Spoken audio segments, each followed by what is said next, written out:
Hello everyone. In this video I am going to discuss some more features of Microsoft Excel. We'll start with Goal Seek feature. In order to understand the Goal Seek feature, we have some data here. This data is related to loan term. Suppose an individual has taken a loan of Rs 2 lakhs at the interest rate of 5% per annum for a duration of 60 months. Then the monthly payment that the person will have to make is Rs 3,774.25. This value was calculated with the help of Microsoft Excel's PMT or payment function. This value is displayed as a negative value because the current value along with interest is the value which we have to repay, and gradually when we are making the payments we are adding this value to the funds. If we were adding the value in positive form, then the loan value will keep on increasing.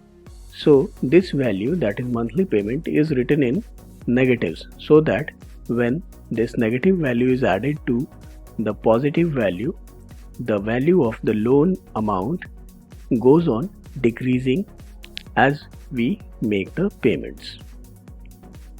Now, for Goal Seek feature to be used, you have to have a formula or a function applied in the cell where you are seeking a desired value. For example, suppose the individual wants to make a monthly payment of Rs 5,000 for the same amount of loan and for the same duration. He only wants to see what will be the rate of interest in that case. In order to use the Goal Seek feature, we will go on Data tab, and from the Data Tools group of buttons, we will click on What If Analysis and then Goal Seek. This opens the Goal Seek dialog box, wherein the first cell is Set Cell, means the cell for which you have some planned value or the value which is your goal. So in this case it is B4, and we want this cell to have 5,000 because the individual wants to make the payment of Rs 5,000 per month. We want to see the change in rate of interest. So in by changing cell, we will click on the cell containing the value which can be changed. So that is B2 here. Now click on OK. Now as you can see, the result is displayed in the worksheet here and the rate of interest has changed. Since we are paying more amount of money for the same duration, of course it means that we have to pay some higher interest. So you can see here that for the same amount of loan for 60 months, if somebody is paying Rs 5,000 per month, it means that the rate of interest being charged is 17.27%. If you want to accept this changed value, click on OK, otherwise you can click on Cancel to restore the previous value. Now we will try it again with some lower amount of monthly payment. For example, suppose the person wants to make a monthly payment of Rs 2,000. Let's go again to the Data Tools group and click on What If Analysis and then Goal Seek.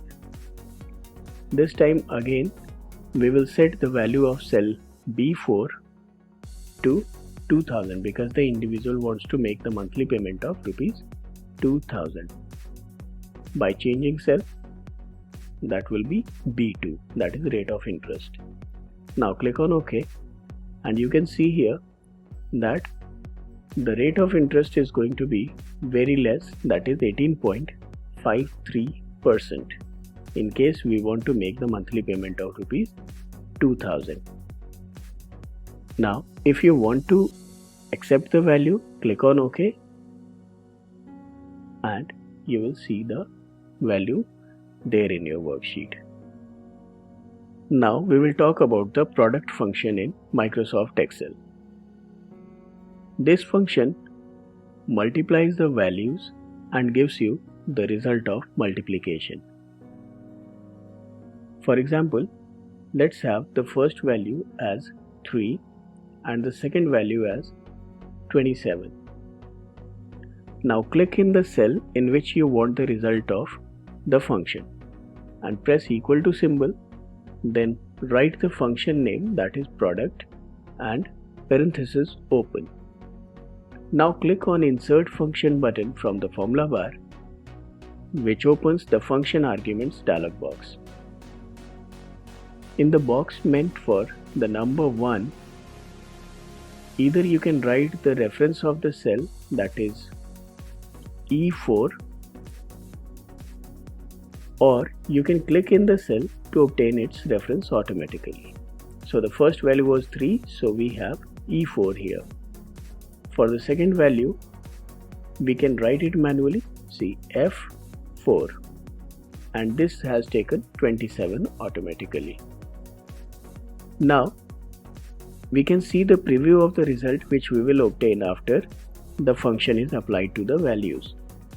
Click on OK to see the result in the cell. Well, here this was value 1, suppose B1, value 2, and this was the product. Now suppose we want to calculate the square. For this, click in the cell in which you want the result. Press equal to and then write the name of the function, which is sqrt, and press open parenthesis. Now click on insert function button from formula bar, which opens the function arguments dialog box. Square root is calculated for one value. So in this case, suppose we want to calculate the square root for the cell containing the value 81. So we click there and the cell reference is automatically taken. It's G4 and the preview of the result is given here as 9. Okay, this is very simple. So let's select the other value. Click on F4. You can see the result of the square root. Now if you want this result to be displayed in the cell, that is I4, click on OK.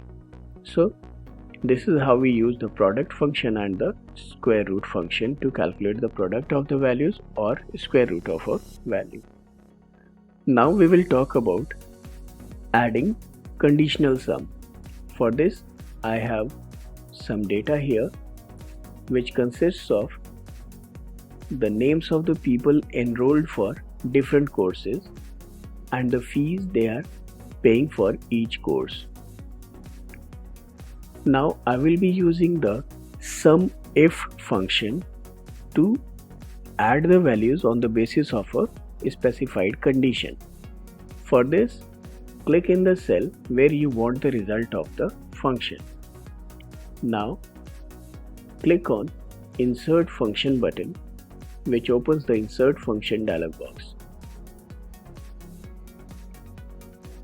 From select a category box, click on the down arrow and select all so that all the functions available are listed in the select a function section. Now find the function called as SUMIF. Then click on OK.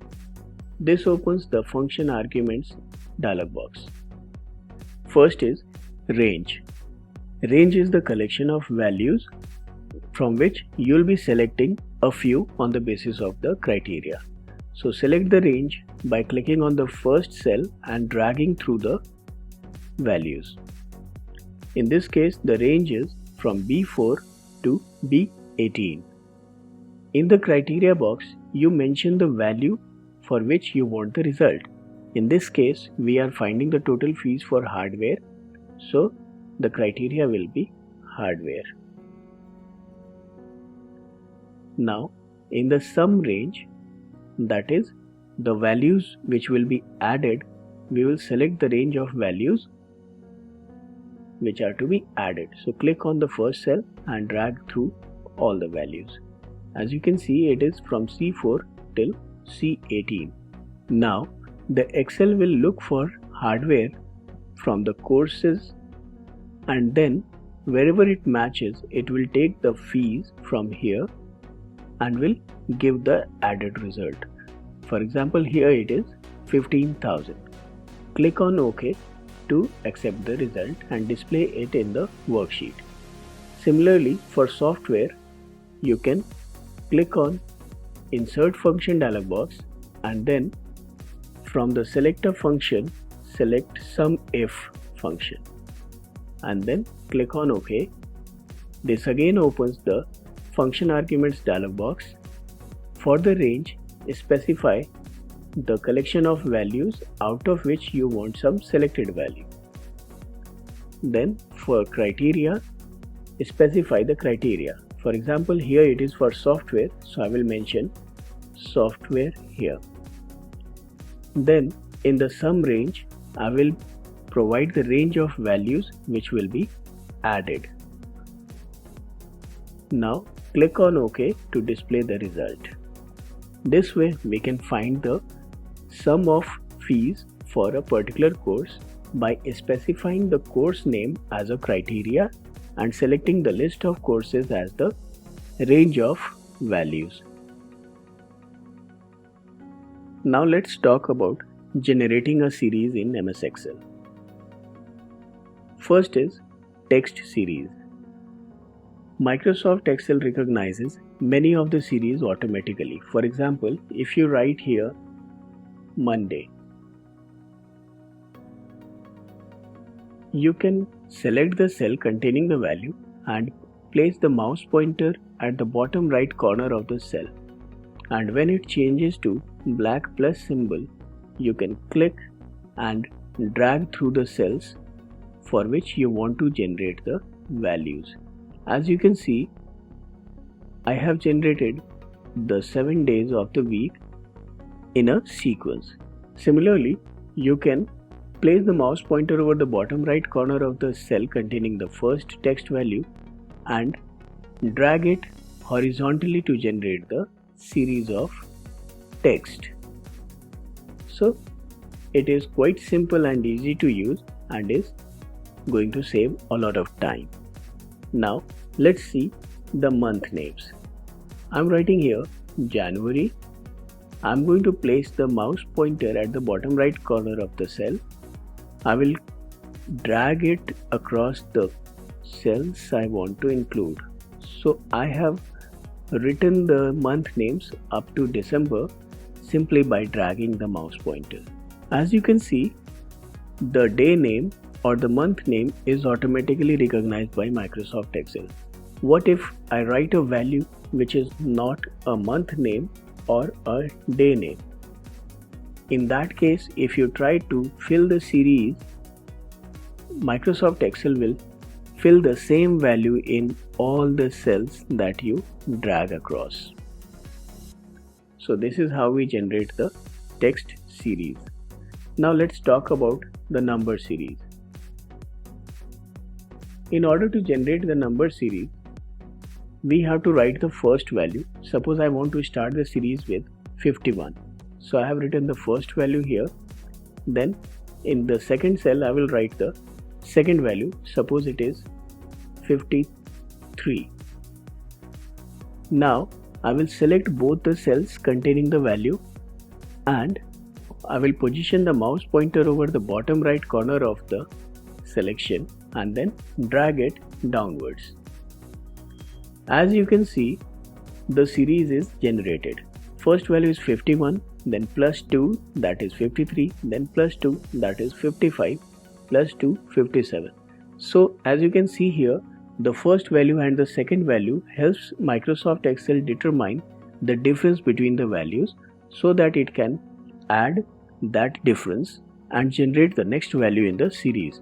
Similarly, we can try another value like 101 and the next value, suppose it is 110. Now select both the values, place the mouse pointer at the bottom right corner and then drag. As you can see, In the first two values, the difference was of 9. That is 101 plus 9 is 110. Then plus 9, 119, and then plus 9, 128, and so on. It is quite simple. You have to simply enter the first value and the second value, then select the values. After selecting, place the mouse pointer on the bottom right corner of the selection and simply drag, and you will be able to generate the number series. Next is the date series. In case of date series, you can generate the date values automatically. For this, enter the first date value that you want. But you have to remember that the date value should be entered in the format mm/dd/yy. I will write here 08, that is the month, then 15, that is the day in 2 digits, then year 1991. Press enter. Write the next value, that is August 15th, 92. Now select both the values. Position the mouse pointer over the bottom right corner of the selection and drag. As you can see, the date series is generated. I had the year 1991 at first, next was 1992. Similarly, it becomes 93, 94, 95, 96, 97 and 98. Thank you.